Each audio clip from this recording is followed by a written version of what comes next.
बाघ और बकरी की समझदारी। बहुत समय पहले की बात है। एक घना जंगल था जहां अनेक प्रकार के जानवर मिलजुल कर रहते थे। उसी जंगल में एक खूंखार बाघ रहता था जिसका नाम था शेरू। वह बहुत शक्तिशाली था और बाकी जानवर उससे डरते थे। बाघ को अपने बल और ताकत पर बहुत घमंड था।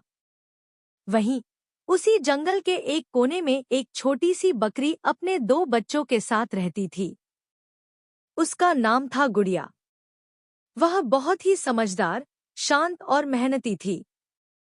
वह अपने बच्चों के लिए रोज जंगल से खाना ढूंढ कर लाती और उन्हें प्यार से पालती। एक दिन की बात है, बाघ को बहुत तेज भूख लगी। वह शिकार की तलाश में निकला लेकिन उसे कोई जानवर दिखाई नहीं दिया। तभी उसकी नजर बकरी के घर की ओर गई। उसने सोचा, आज इस कमजोर बकरी और उसके बच्चों को खा लिया जाए। बकरी दूर जंगल में चारा लेने गई हुई थी और उसके बच्चे घर में अकेले थे।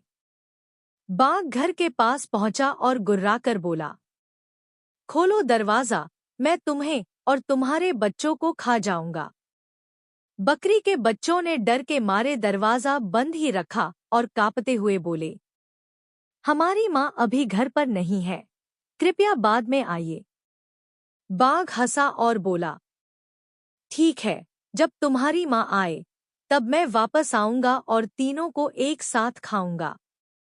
इतना कहकर बाघ चला गया, लेकिन वह झाड़ियों में छिपकर इंतजार करने लगा ताकि जब बकरी लौटे तो वह सभी पर एक साथ झपट सके।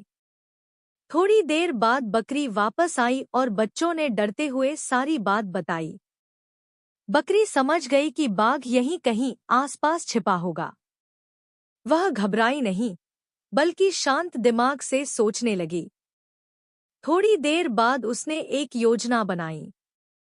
वह जोर जोर से बोलने लगी, बच्चों, क्या जंगल का शेरू बाघ आया था? अरे, मैंने तो उसे खाने के लिए ही शिकार पर भेजा था।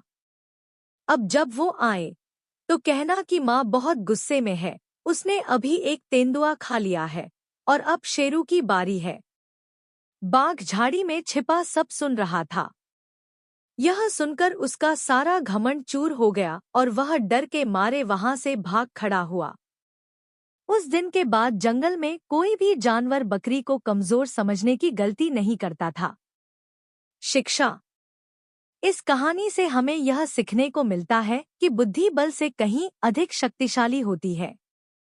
चाहे हम कमजोर क्यों न हों, अगर हम समझदारी और धैर्य से काम लें तो किसी भी खतरे का सामना कर सकते हैं।